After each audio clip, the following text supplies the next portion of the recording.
Well, good afternoon. Sorry I'm so late. A chiropractor's appointment opened up and I was like, I'm taking it. So I went and now I am feeling much better. Alright, let's get to this thing, shall we?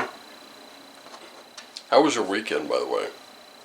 Mine was pretty good. Naturally I had to work, but I'm getting this all wrong. I'm so excited to get back into reading and everything that I just completely forgot. That is not the way we do this. Alright. Now we're back to normal. Here we are. And of course you know what day it is. It's Moonology Monday. So, it is Viking Oracle, Runes of the Gods. Of course you can get your Runes of the Gods Oracle from Witcharoo on her Etsy shop, and I do recommend that you grab a deck if you're so inclined. You've seen it on this channel plenty. You know the artwork is beautiful. And the photography, which is what those are, they're photographs, done by her and her husband. Very, very beautiful stuff. Also, we've got Tarot Grand Luxe, Spirit Animal Oracle, and of course the Moonology deck, because it is none other than Moonology Monday. So,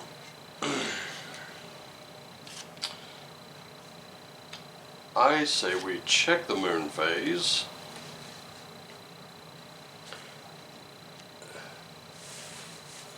Which I will do in just a moment. And then we'll hold it up to the Moonology book, and we'll see how this thing's going to go. See what kind of a direction we're going to take for this week.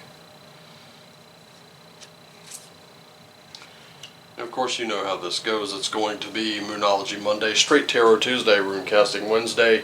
Thursday is a typical reading, just like we used to do, so old school, and then Full Scale Friday. You know, this Full Scale Friday video did pretty well despite the late posting altogether. I think from here on out, if I'm ever scheduled to work another morning shift like that, I think I'm going to just post that sucker at midnight, and then send out the links the next morning. I think that's the best way to do it. So, let me grab the book.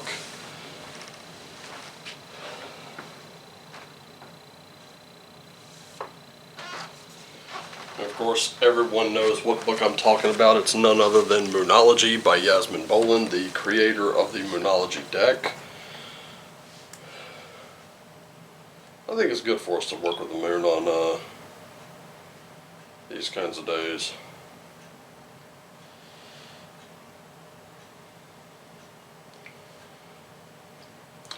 Oh, by the way, that little project I was telling you about that I said I was going to keep under wraps, well, I'm not going to keep it under wraps too much longer, but I will have you know it is in fact a tabletop role-playing game. I'm currently working with Tribe of the Greyhorn Pagans, my home. And by the way, I would like to congratulate publicly both Charity and Rachel, who just became moderators, who are helping me out quite a bit, and we are all in turn helping out Stein and Keeley, who are the Jarl and Frau of the group. Now, we're in a waning gibbous, so it looks like a sort of a half moon kind of a thing so far. We only got about 65% illumination, and it will be overhead at 5:04 a.m. Eastern. Or actually, it'll be underfoot at 5:27 p.m. Eastern, overhead at 5:04 a.m. So, let's see what it says about the waning gibbous moons. Guide to using moon phases. So we have the gibbous phase now.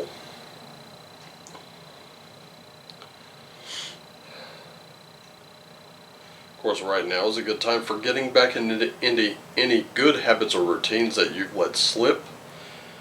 We may be nearly 2 weeks away from the new moon, but ultimately we're still in the building phase of the moon cycle, so restarting something is now recommended. Let's see. Actually, that's the gibbous phase. And we have a disseminating moon, third quarter moon.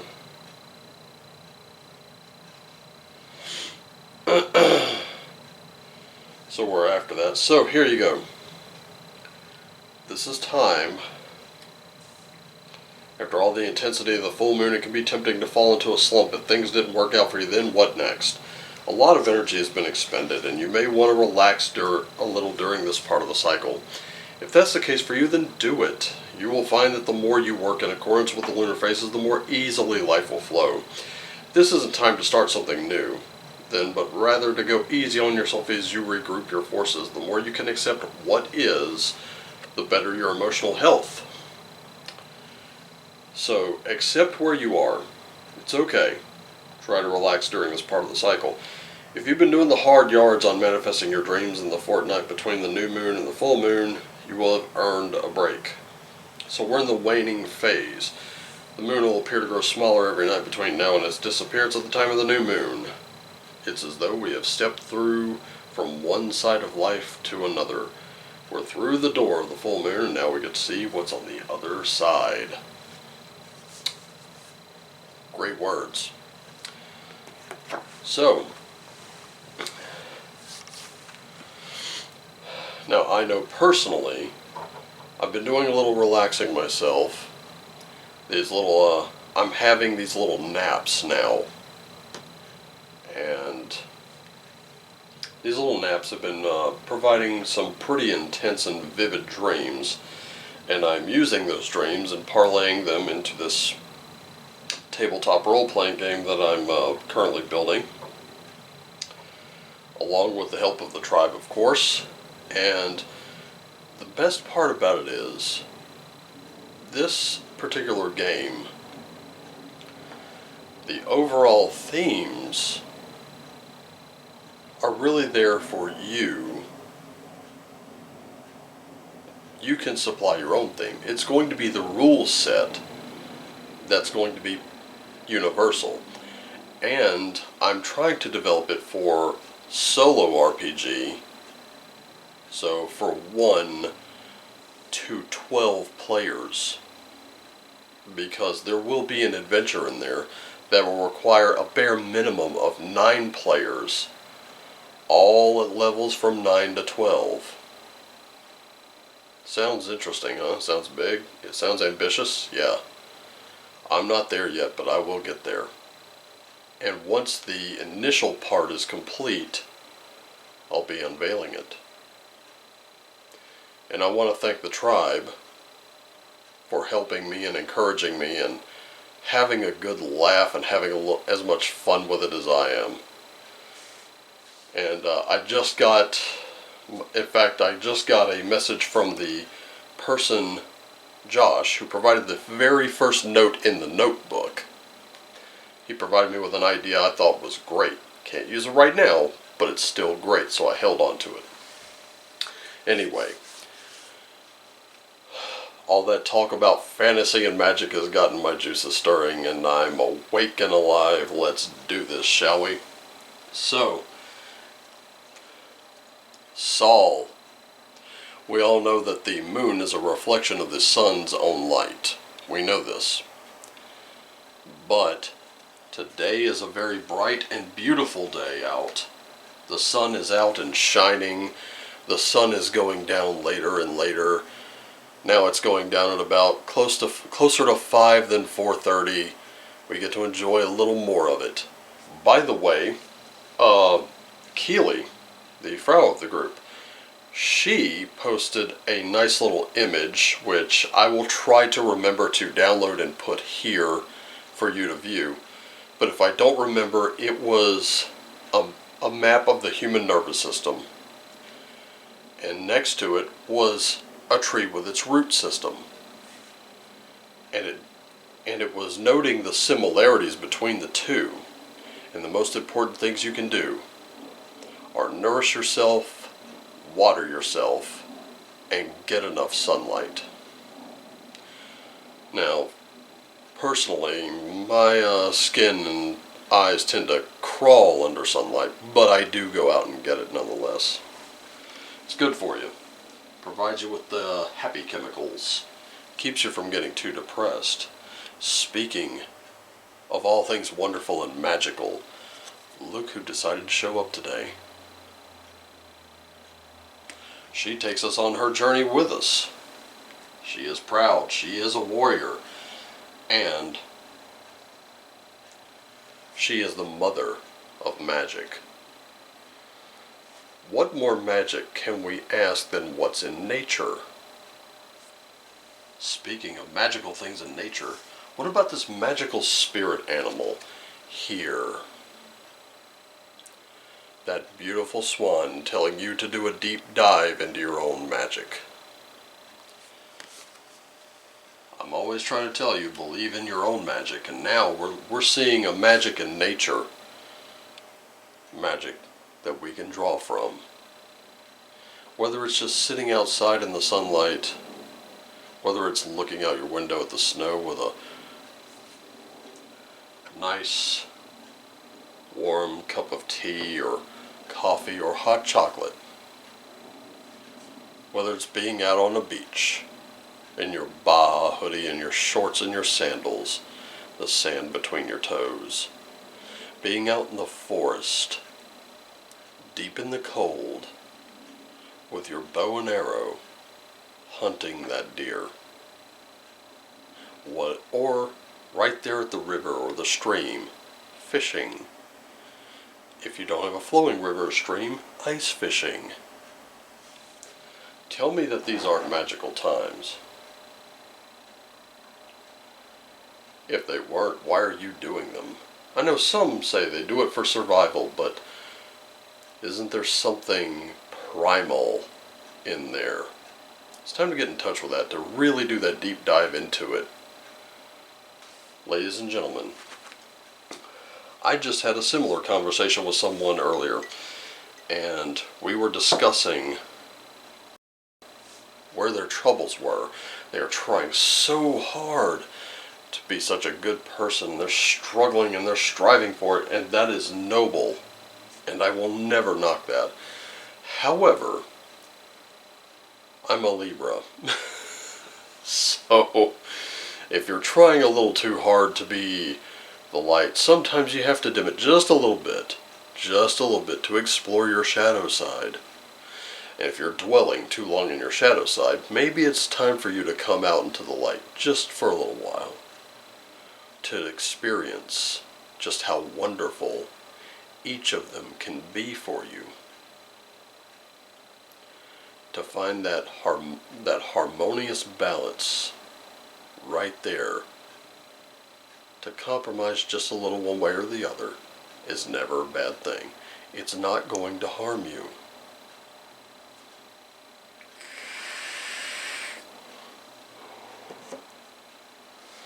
In fact, to my Christian friends, let me explain a little something to you. I've talked about this before, and to be honest, there are those in the church itself that can blame whatever they want for me coming to this.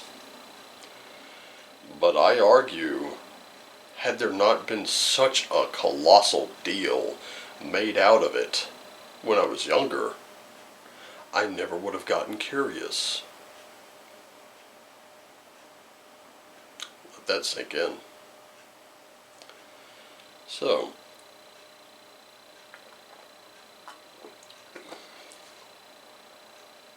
choose to do those deep dives. Really get into your own psyche for a little while. I suppose that's why I want to do a tabletop RPG. Is so that each of us can explore those things about us that make us who we are.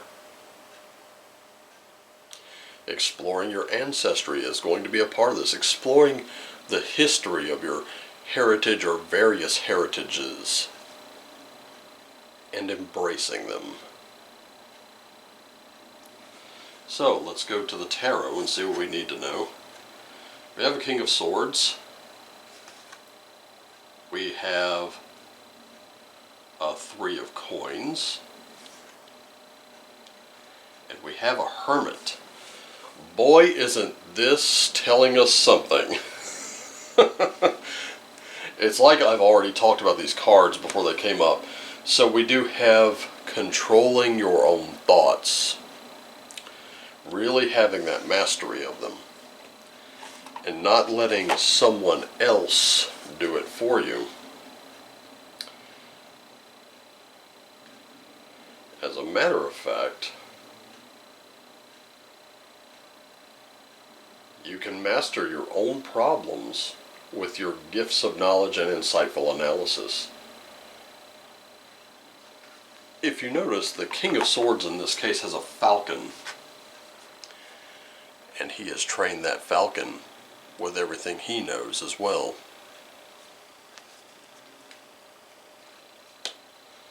So, it would seem right now, even though we didn't get a sun card, that your way is completely lit. You know exactly where to go. I would not be surprised to see Kanaz somewhere in this reading today. We also have this Three of Coins. This is even though we see one person working alone, look at what's behind him.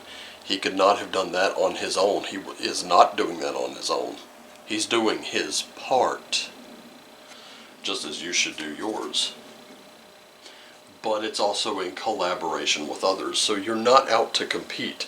Now, when I mention tabletop RPGs, I mention them for a good reason, and it's because there's always going to be that guy. We like to call him Dickhead or Dickweed Dan. Dickhead Dan works just as well. They suffer from what we call main character syndrome. They view themselves as the main character of this movie and they'll do anything to win, when that's not really what the game's about. The game is about collaboration, about teamwork, about coming together, bringing your various disparate talents and abilities, covering for one where they're weak, and accepting help where they're strong. Let's face it, the barbarian, if he wanders into a dungeon, or a cavern, or a cave, and finds himself confronted with nothing but evil magics, he's hardly going to be effective. But if he can protect the spellcaster just long enough for the spellcaster to do his work, the spellcaster can take that barbarian a lot further. Likewise, if the mage runs into a fleet of goblins, they're going to be better at fighting than he is. And maybe his spellcasting abilities will work, but his physical abilities to put the distance between him and the goblins won't work so well. I think you understand what I'm getting at.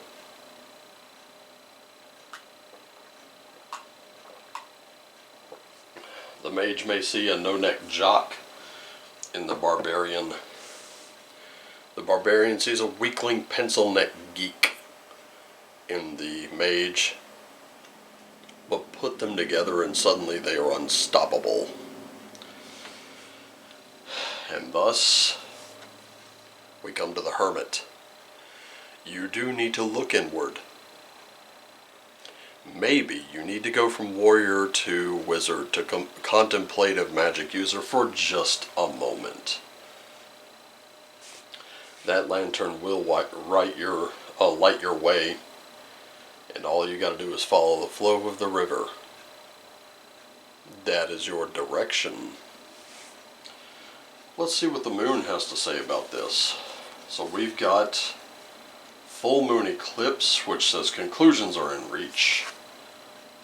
A full moon in Aries, which says a fiery climax approaches. Boy, don't I know it.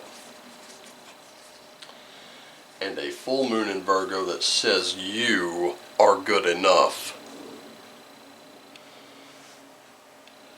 Isn't it interesting that as we wind down from this last very intense full moon in Cancer, we are now experiencing conclusion along the way. Until that full new moon comes up, we are experiencing conclusion. But then that conclusion is going to be very explosive. This has been a very intense moon. And the thing is, right now, you may be feeling like you just can't handle that, but you can. You can take your breather. You can do your meditation. You can bring yourself back to you and calm yourself. That is perfectly acceptable. When it's all over, if you need to have a cry, if you need to break something or tear something up, or freak out a little, that is acceptable. But quitting is not. Do not give up on yourself. This isn't quite over yet. So, we have Lagoos. We just mentioned the lake, right? The river, the direction it flows, being your guide. And that is your emotions and that metaphysical insight. You're going to have to trust yourself. That hermit's telling you everything right now. The swan is pointing right at it, saying, do a deep dive. Freya, Saul, they are all lighting your way. They are that lantern. They are giving you that direction. We have Nauthiz. This is where you're going to have to tend to your needs. Whatever you have given away, you are going to have to get back to yourself. Stop giving your emotions, stop giving your energy away to that which does not return it. Return that to yourself. Give it back. You deserve it. It's fine. And finally, Hagalars. Now, the Fiery Climax we're talking about. This is also disruption, it's warning, and it's change.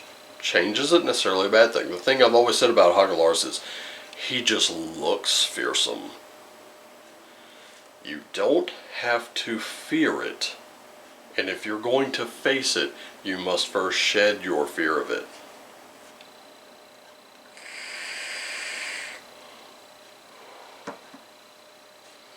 You know what? Let me ask you something.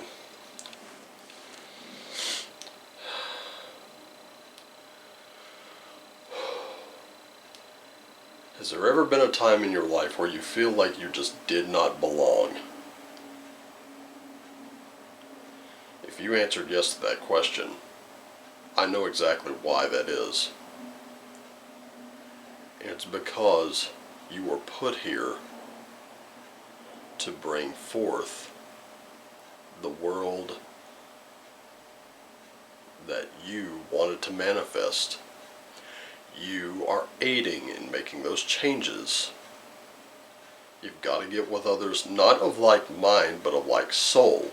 Like mind really helps, but like soul is more powerful than that.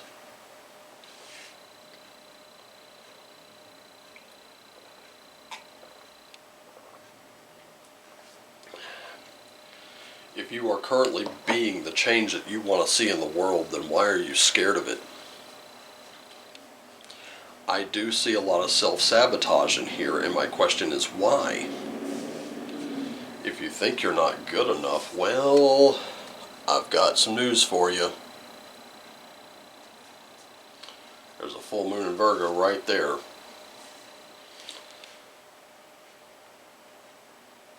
And it's telling you that nature and supernature are all part of the great scheme known as life.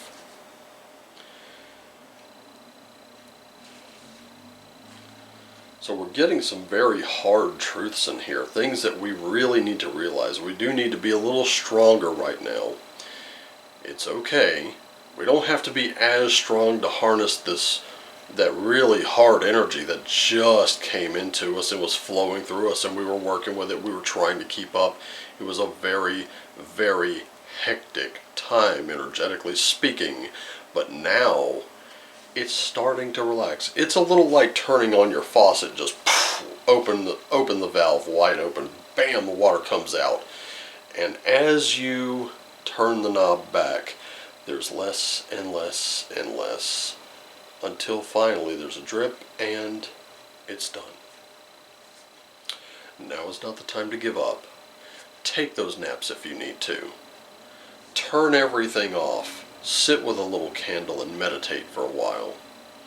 Meditate with some music or some white noise. Whatever helps you get back to you. That is the most important thing. Guide others to do the same. Find what works for you and then share it with others. Find what works for them and try it out for yourself. There's no right or wrong way to do it. The only wrong way is to not do it.